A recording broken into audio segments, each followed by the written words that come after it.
Assalamualaikum warahmatullahi wabarakatuh. Kondisi geologi Kabupaten Pekalongan, Jawa Tengah, disusun oleh saya sendiri, yaitu nama Nur Anissah, NIM E100200164 dari kelas C. Baik, langsung saja. Kondisi geologi Kabupaten Pekalongan, Jawa Tengah. Saya akan membahas mengenai dua cakupan. Yang pertama ada Kecamatan Petung Kriono dan Pantai Selamaran Pekalongan.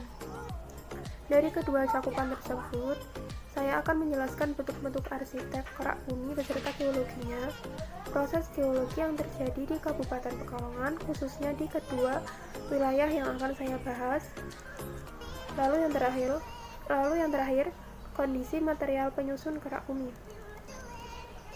Pembahasan pertama mengenai Kecamatan Petung Kriono. Petung Kriono merupakan salah satu kecamatan di wilayah Kabupaten Pekalongan yang terletak di bagian selatan, berbatasan langsung dengan Kabupaten Banjarnegara, Batang, dan Wonosobo. Nah, gambar ini adalah salah satu penampakan daerah Kecamatan Petung Kriono. Lokasinya berada di Dusun Mangunan Telogo, Desa Bogohendro, Kecamatan Petung Kriono. Dan foto ini diambil ketika musim kemarau, jadi tidak terlihat kabut di dalamnya. Jika musim hujan, biasanya daerah ini penuh dengan kabut.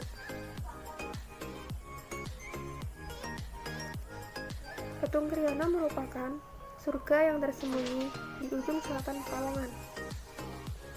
Karena pesona alam yang tersirat, kala jiwa yang mantap memasuki sang negeri di atas awan. Kekayaan alam yang terkandung di dalam hutan Petung Kriono menyimpan banyak sekali manfaat bagi masyarakat yang tinggal di dalam dan sekitarnya. Masyarakat memanfaatkan sumber daya dan potensi alam dalam memenuhi kebutuhan hidup sehari-harinya. Pemanfaatan hasil hutan non-kayu oleh masyarakat berupa kayu kelenceng, getah pinus, dan kopi yang terkenal. Bahkan akhir-akhir ini di Petung Kriono sendiri membangun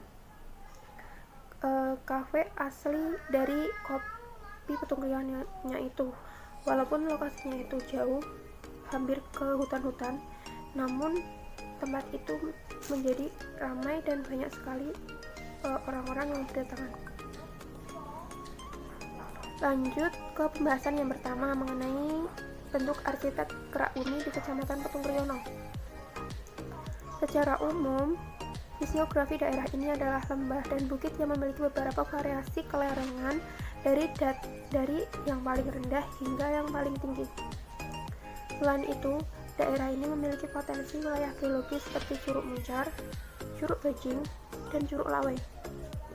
Curug Muncar ini terletak di lereng pegunungan Raja Gamblang, tepatnya di Desa Curug Muncar, Kecamatan Petung Kriono. Lalu selanjutnya Curug Bajing ini juga hampir berdekatan dengan Curug Muncar, jaraknya sekitar 3 km dari Curug Muncar, tepatnya berada di Jalan Petung Kriono, Desa Curug Muncar, Kecamatan Petung Kriono. Dan yang ketiga Curug Lawai, letaknya di Desa Cakrawati, Songodadi, Kecamatan Petung Kriono. Dan di slide berikutnya akan saya tampilkan gambaran ketiga curug tersebut. Oke, kembali lagi pada kelerengan Kecamatan Petung Kriono. Dengan kelerengan yang rendah hingga ke tinggi, maka daerah ini memiliki potensi untuk terjadinya gerakan tanah yang tinggi. Mengingat tingginya ancaman gerakan tanah di Petung Kriono, maka diperlukan pemetaan risiko gerakan tanah. Pemetaan risiko gerakan tanah ini dapat dijadikan sebagai dasar bahan acuan dan pembangunan daerah dengan memperhatikan tingkat risiko gerakan tanah, sehingga dapat dilakukan sebagai dasar pengurangan risiko bencana di Kecamatan Petung Kriono.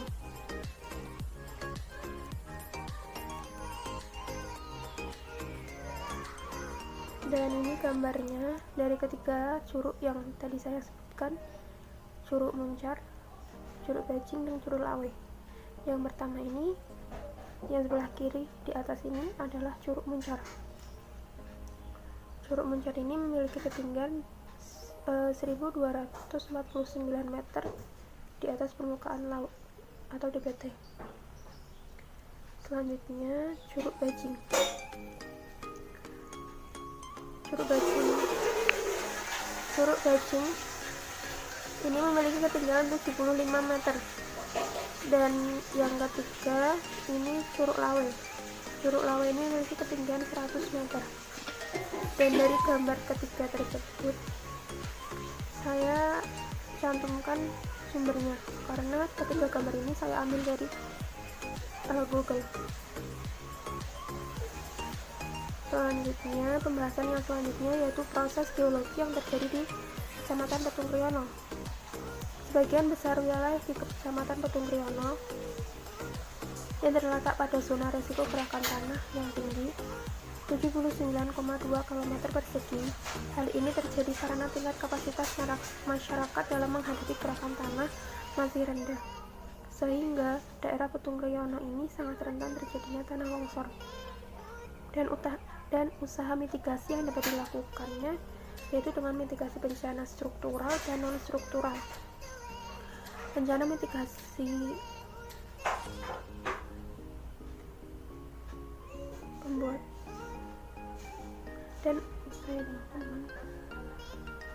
pembuatan mitigasi bencana struktural itu contohnya seperti pembuatan penanganan penataan lereng atau benching, selanjutnya turap, pembangunan drainase yang impermeable, dan lain-lain. Sementara usaha mitigasi non-struktural dapat dilakukan dengan cara peningkatan kapasitas masyarakat dalam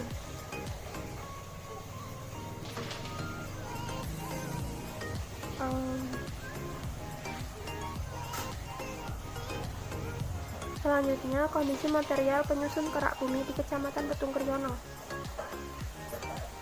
Petung Kriono sendiri dialiri oleh dua daerah aliran sungai atau das. Das Welo yang termasuk pada bagian das Sengkarang. Pemanfaatan Sungai Welo di Petung Kriono sendiri cukup tinggi. Berbagai macam wahana wisata air yang didirikan oleh masyarakat di sepanjang aliran Sungai Welo, seperti yang terdapat wisata tubing sepanjang maksimal 1 km. Sebagai contoh, masyarakat desa Kayu Puring telah berhasil memanfaatkan potensi Sungai Welo menjadi river tubing, yaitu wahana air yang masih alami. Selain dimanfaatkan sebagai wahana wisata, Das Sengkarang di Petung Kriono juga dijadikan sumber penghidupan bagi masyarakat Petung Kriono sendiri, baik dari segi kebutuhan sehari-hari seperti mandi, air sika, hingga sumber air untuk konsumsi sehari-hari dimanfaatkan oleh masyarakat.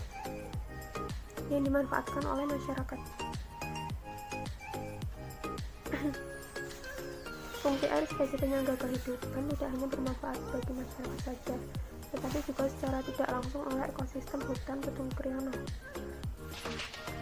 Selain untuk kebutuhan sehari-hari, sumber daya air ini juga berpotensi untuk kebutuhan masyarakat yang dusunnya belum teraliri listrik di daerah anak aliran Sungai Sengkarang. Pembahasan kondisi geologi yang kedua yaitu Pantai Selamaran Pekalongan. Nah, gambaran ini saya dapatkan secara langsung di lapangan pada tahun 2019 lalu. Pantai Selamaran ini merupakan salah satu pantai yang diminati oleh masyarakat di Pekalongan karena pantai yang terletak dalam kawasan pelabuhan perikanan Nusantara Pekalongan, tepatnya di Pekalongan Utara, dan berjarak 5 km dari kota. Untuk luas pantai masih tergolong sangat kecil karena ukurannya 3,5 hektar. Pembahasan yang pertama dari Pantai Selamaran Pekalongan ini mengenai bentuk arsitek kerak bumi di Pantai Selamaran. Kawasan Pantai Selamaran memiliki potensi perkembangan sangat tinggi dengan karakteristik wilayah bertopografi landai dan dangkal. Juga memiliki banyak kegiatan yang meliputi perikanan tambak, pelabuhan, industri, dan bahkan sebagian daerahnya merupakan waterfront city. Pantai Selamaran sebagai salah satu andalan pariwisata di kota Pekalongan karena seiring Dengan seiring berjalannya waktu, pasti akan mengalami perubahan karena pantai Selamaran Pekalongan ini sifatnya dinamis.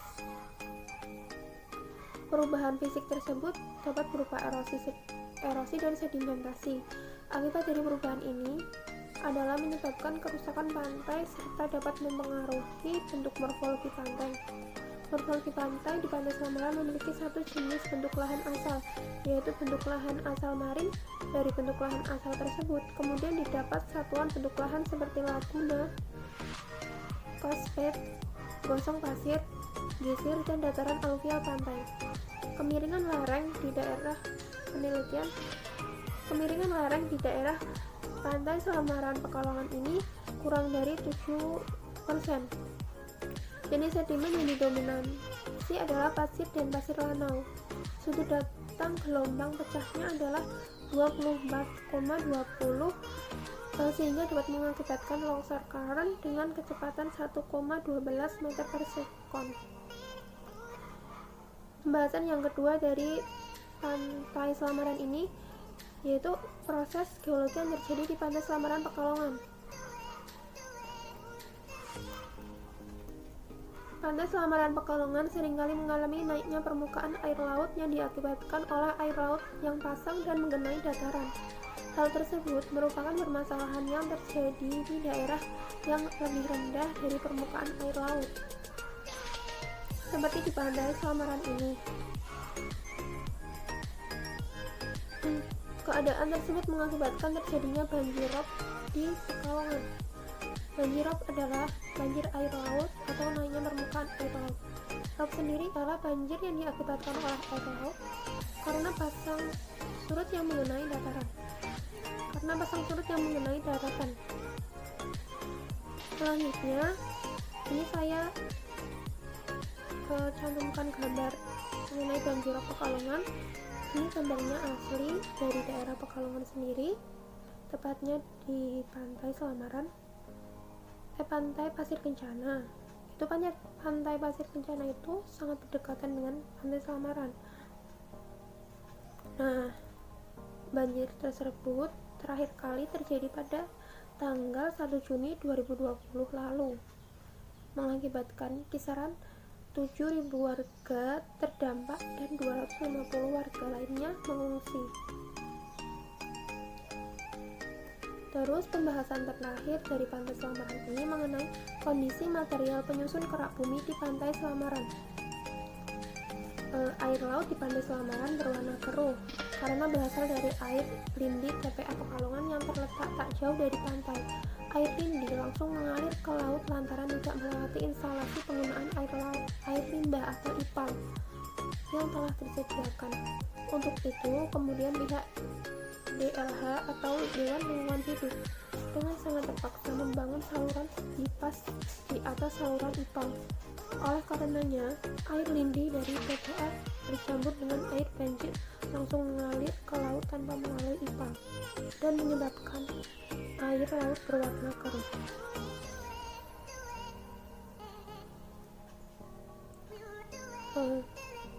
Demikian yang dapat saya sampaikan.